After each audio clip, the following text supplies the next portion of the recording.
If I had no cash to spend, if I forget we had plans, when I feel like breaking down, ooh, you'd be there to hold my hand. Lost in my head, pull me back to bed. Oh, oh, when I feel like I got nothing left, I got you. I got you. I got you. Oh, oh, oh, oh. I got you. Oh, oh, oh, oh. I got when I feel like I got nothing left. I got you. I got you. I might fuck up, make a mess. Get so drunk I don't make sense. Hey guys, welcome to the start of a new weekly reading vlog. So I'm still reading Assassin's Quest, and I imagine I'm going to be reading this for the majority of the week. I do need to read one other book this week, but it's only a novella, and I'm going to do that probably on Friday, just blast it all out in one. But I'm on page 286 of this. I'm a little bit further than that because I've read a couple of pages since then, but that was my last chapter break, page 286, and I have a live show for this on Sunday. The total pages are 838, so I need to be reading around 100 pages a day. We'll see if I'm going to do it. I'm going to make sure that I definitely hit at least 100 pages per day on this because I have to be done for the live show. If you don't know what this is the third book in the Farseer trilogy. It's an adult epic fantasy series that follows a man called Fitz, who's a very young boy when it starts, and he is the bastard son of the king in waiting, and the king decides that Fitz will make a perfect assassin because he's in this in-between place between the common people and the nobility and royalty. So I'm enjoying it. It's very sad.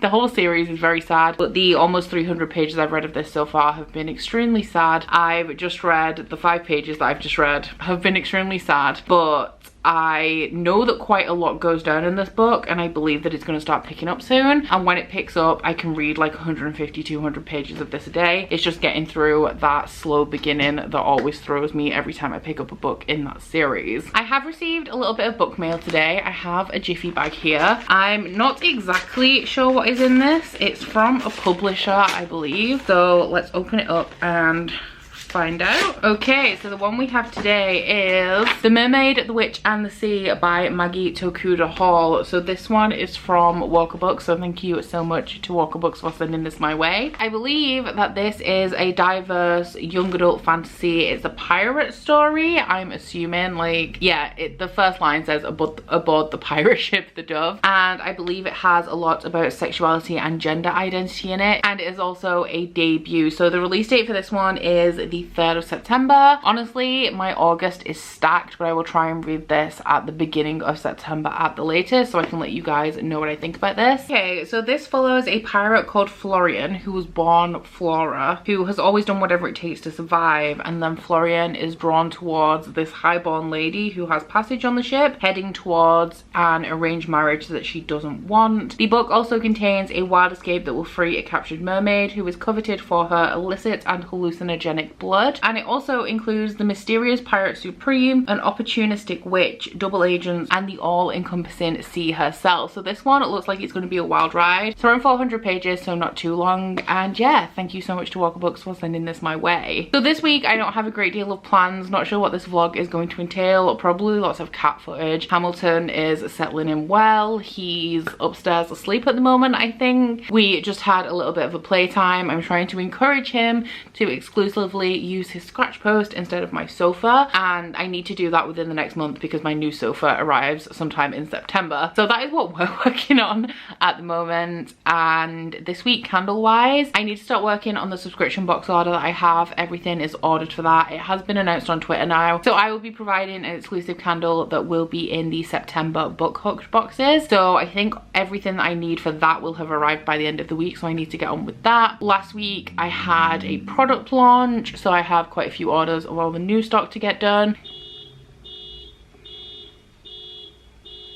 And aside from that, just filming, editing videos, and 100% getting Assassin's Quest read. I'm currently on page 508 of Assassin's Quest, so I am making decent progress now. When I hit around, I think it was the page 300 mark, everything seemed to like really pick up for me, and we've had the reintroduction of a whole bunch of characters that I really love that were missing from the beginning of the story. So I'm pretty much flying through that now. I've been dedicating my evenings to reading and I'm having a great time, so I'm confident that I will definitely have that done by Sunday, which is great. But today I've packed some candle orders. It's now 3 p.m. I've had a really slow start to the day, to be honest, but I don't have to film today because I did end up skipping an upload on Sunday, and that video that should have come on Sunday will be coming on Thursday. Like, I'd filmed it and edited it and everything, but because it was sponsored it had to be approved. So I have some time today, and I'm gonna have some time tomorrow as well, because I would normally spend at least some of Thursday editing. So I'm gonna be making my Bookopoly board for the Bookopolathon, which is happening in September. I haven't announced anything yet because I honestly was struggling to find time to make this board, but one of the questions that I most frequently get asked is what my Bookopoly board is made out of. So here is this year's Bookopoly board. This is made out of one solid piece of cardboard, but one big oversight that I had when I realized that I needed to make a board is that I didn't save cardboard. So this Bookopoly board is going to be made in a similar way to my first one was, and that is using 2 pieces of cardboard that I'm going to tape together, so it will have a slight bend in the middle of it. But yeah, you guys always ask what I make them out of. So we have cardboard. You can piece bits together or use a big sheet like I did with this year's. I then have really big sheets of artist paper. I don't know what size these are. My mum picked up some massive rolls from a charity shop years ago, and like they never use them for anything, so they pretty much get exclusively used for my Bookopoly boards, and I brought the rolls of paper with me when I moved. So I want to estimate that they're around A1 size, but I do use 2 sheets because 1 sheet isn't big enough. And let's see if I can find the drawing on this board. Is it here? So this entire row, like across the bottom, so moving towards the way that my thumb is pointing this way, is the new sheet of paper, and I hide it under the Sharpie line so that you can't see that it's 2 pieces of paper. So that forms the basis of the board. And then the other supplies that I have: a pencil and a ruler, a pack of Sharpies, fine liners for most of the text, a pad of multicolored paper that I picked up from Paper Chase, and that is for the colors on the property squares. I also have tape to stick down the paper, Pritt stick to stick down the colored pieces of paper, an eraser,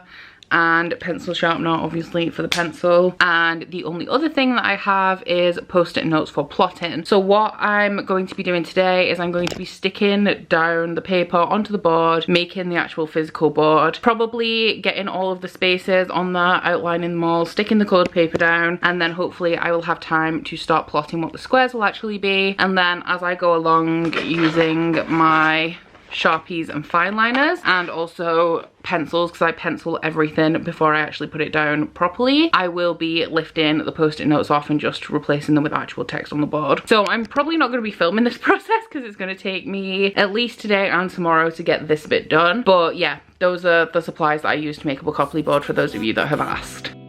Looking like it's gonna be a problem, cause I'd be lying to you if I said this ain't a thing and I've been looking for a new one. I keep on waiting for the weekend. Gonna hit you up and tell you that I want you, cause I just wanna feel like this again. Oh, oh, oh.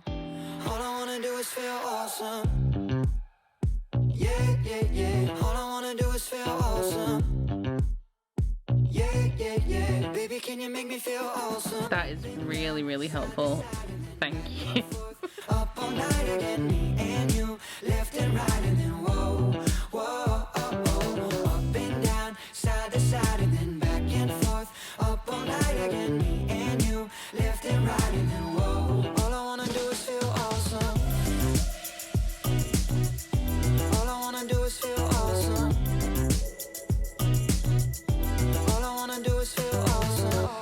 I'm in an Uber to your place again. Had a couple fucks, but I lost them. I'm sleepwalking in the Really? whatever you got, baby, I want one. And now I'm fighting for the sheets again. Sleeping in your bed like I ain't got one. I just wanna feel like this again. Oh, oh, oh. All I wanna do is feel awesome. Yeah, yeah, yeah. All I wanna do is feel awesome.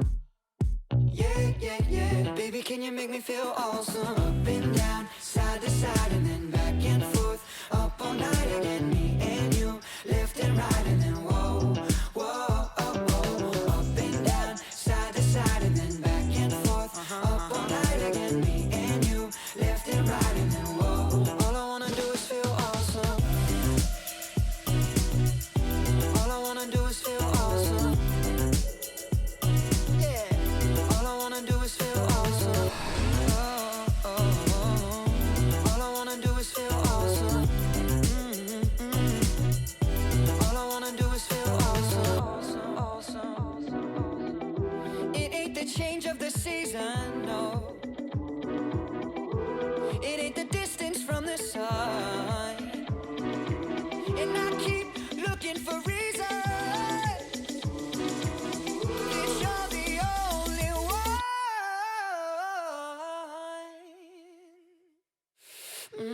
baby, that can make me feel awesome.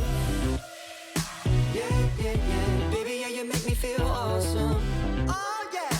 Yeah, yeah, yeah. Baby, yeah, you make me feel awesome. Up and down, side to side, and then back and forth. Up all night again. Good evening, guys. So I have a live show for a book that I started and finished last night. My original intent was to come and check in with you guys when I finished it, but I ended up in a video chat with Zafina and Ashley, so we wrapped up that, and then I had like the last 25% to read, so I finished it at like 2 in the morning, and by that point I just wanted to go to bed. So the book that I read was The Dawn Chorus by Samantha Shannon. This is just a novella, which is why I just dedicated last night to reading it. It's 78 pages. I thought it was around 100. It's only 78, and it takes place directly after the third book in the Bone Season. So the Bone Season is a dystopian science fiction paranormal fantasy series. Like, there's a whole lot of elements in there, and it's a series that I really enjoy, and it follows a girl called Paige who is a clairvoyant in a world where to be a clairvoyant is illegal. So one day Paige is on the train off to see her father, and she gets caught using her clairvoyant ability, and she gets taken away to this place, and the whole world opens up. The book takes a turn, and I really like it. It has a romance in there in the series that I really enjoy. It's definitely not super geared towards the romance, and there's a whole bunch of rep in this series as well. So there's a great deal of trauma rep, especially in the novella that I read last night, and then throughout the series there's a whole ton of stuff including demisexual and trans rep. So the novella that I read, the 78 pages, was about the repercussions of the events of the third book and how the main character is coming to terms with everything that happened throughout the entire series, but that third book especially. So it does deal heavily with trauma, also hope and recovery. It's told in two timelines. So we have the present day timeline, which does take place after that third book, and then also flashbacks to the first book. So it took me a little while to get my head around what was going on again, because I read The Song Rising, or I reread The Song Rising in January, and I reread The Bone Season, and I'm gonna say it must have been November. I ended up giving it 4 stars overall. I would definitely say it's not something that needs to be read at this moment. Obviously, when I have the 4th book in my hands, which is released right at the beginning of February, I may change my mind on that, because it may be helpful to have spent this time with the characters in between the books. But I wouldn't say that it's necessary that you read it if you don't want to. It pretty much just features 2 characters, one of which is my favorite character of the series, and them going through this time together, and also them reminiscing on how they've got to the place where they are, things that they've been through together, how one of them can identify with what the other one is going through based on their past experiences. And it was a very sad read. There are themes of hope, so it's not all doom and gloom, but it's definitely not a light novella. The whole beginning especially was just really sad, but I've read it now. The reason I give it 4 stars is because it's a novella. You guys know that I don't really like short stuff, so it's not like I can rate it on things like plot, because it doesn't really have one. I'm glad that I read it, because I am predominantly a character driven reader, and I do like to get in the minds of the characters, but I'm also slightly grumpy because I'm on page around 640, I think, of Assassin's Quest. Oh my god, has that book got so good. I think the 100 pages that I read on Wednesday night blew my mind. We have reveals about characters. There's this character who is definitely not who they say they are, and I had a feeling of who they might be, and it was confirmed that they are actually who I thought they were in like a general sense, but the specific person that they are is really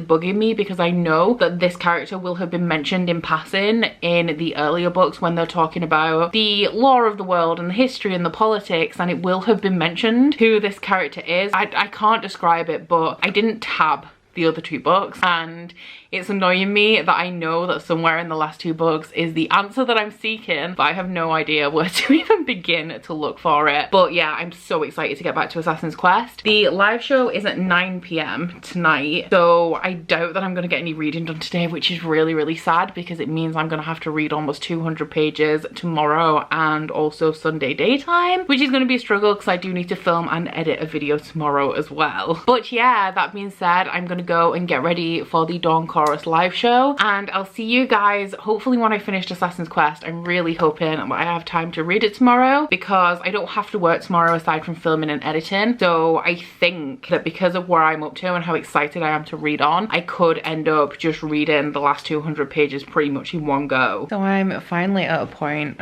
where I only have 100 pages left of this, and I'm so excited but also so scared of the ending and what it's going to bring. The revelations and the introduction of more magic in this book have been really great, and I'm definitely enjoying those elements, especially now. It's just so compelling, you know, these books, it's kind of, this is gonna sound stupid. It reminds me of Sarah J Maas in the way that it reads, in that, for example, every book in the Throne of Glass series, especially after the second one where they start to get thicker, take me at least 200 pages to get into, and I drag my feet through the first 200 pages and then I just fly through the rest. And that is definitely the same for the Farseer trilogy. The first 300 pages of this was such a drag, and the pacing was just so slow, but it swings and roundabouts, you know. If we didn't have that 300 pages at the beginning where not a lot was happening and we were just living with Fitz and everything that he was thinking about, the storyline would seem more meaningless because you're not as attached to the main character as you are having read those 300 pages. But then that still does not make the 300 pages any more enjoyable to read. But the rest of the book I've been absolutely loving pretty much since the characters of Kettle and Starling were introduced. Starling came first and then Kettle. Yeah, I've just been loving this, and the revelations and how everything is coming together I'm really enjoying. So it's like 10 p.m. now. I do really need to shower. I need to wash my hair. I had to film today and my hair really needs washing. So I may read for about an hour, go and sort that out, and then come back and try and finish this. I do want to finish this tonight, but I don't know whether I'll update you tonight. It depends how late it is when I finish, but I will definitely have checked in with you by tomorrow with my thoughts on this. I have to have finished it by tomorrow anyway because the live show is tomorrow at 8 p.m. So it's nearly 3 a.m. and I will be going to bed when I finish this update, but I have just finished Assassin's Quest by Robin Hobb. It took me a while. Towards the end my mind was starting to wander a bit, so the last couple of chapters it did take me a little bit longer, just because these books are not necessarily dense but just so full of information, and Robin Hobb's writing style is absolutely beautiful, so you kind of want to make sure that you're getting all of the information there. So when my mind was wandering I kept having to go back a paragraph and reread it, but I gave this 5 stars. I really loved it. I would say enjoyment wise this is my favorite book in the series, however not necessarily technicality wise, but I have more flaws with this book than I do any other book in the series. The main reason for that is the 300 pages at the beginning that were really slow, and it is exactly as I told you guys earlier. While it is necessary, that does not make it any more enjoyable to read. But yeah, I love this so much. I love the way that it was wrapped up and how we kind of visit every main character, and I'm really excited to see how we bring all of that back in the next Fitz trilogy, which is, I think it's the Tawny Man trilogy. So next up in this series, or in this universe, I have to read the Live Ship Traders. We're reading the series for my book club, as I'm sure a lot of you guys know, and the Live Ship Traders is coming up next. I think our current plan is to take a break for a few months when we finish the Live Ship Traders, and then we will be going into the Realm of the Elderlings phase 2, which should be the Tawny Man trilogy through the Rainwild Chronicles. That isn't concrete yet because we're still reading the Live Ship Traders up until February, but that is kind of the direction we're heading in the minute. And while I would never do it because I'm one of those readers who wants to get absolutely everything from a world, I completely understand why people would skip this and go straight to Tawny Man, because I want more of Fitz, I want more of the Fool, and I love the Fitz and the Fool together. I really like Catrican and I really respect her, but I wouldn't say I like her a lot. I do like her, but she's not amongst my favorite characters. I did really love the character of Kettle, and I enjoyed Starling for her part in the story, but from the series overall, probably not one of my favorites as well. Verity, I love. Boric, I love, although there was a thing that happened at the end of this book that had me a little bit shook. But yeah, I'm just so excited to read more from Robin Hobb and continue on with the Realm of the Eldlings. Every single time I finish one of these books, I want to pick up the next one that I'm going to be reading straight away. Obviously can't do that because of my TBR, but I know by the time it comes to me reading the Live Ship Traders, and I think that the Live Ship Traders as a trilogy is the chunkiest trilogy of the whole Realm of the Eldlings. So I know by the time I get to read in the first book in that, which I think is the Ship of Magic, I'll drag my feet on picking it up, and then when I finish I'll regret it. Speaking of the Live Ship Traders, I am collecting the editions that are like this, the tiny trade paperback ones. I currently cannot find the first book in the Live Ship Traders for a decent price on eBay. I have the third book, which is The Ship of Destiny. So currently, I've mentioned this in one of my, I think it was one of my vlogs, but currently on Amazon you can buy the entire Live Ship Traders on ebook for £3.49, I believe. So I did get that because I have been reading these in ebook format anyway. Oh, hello baby.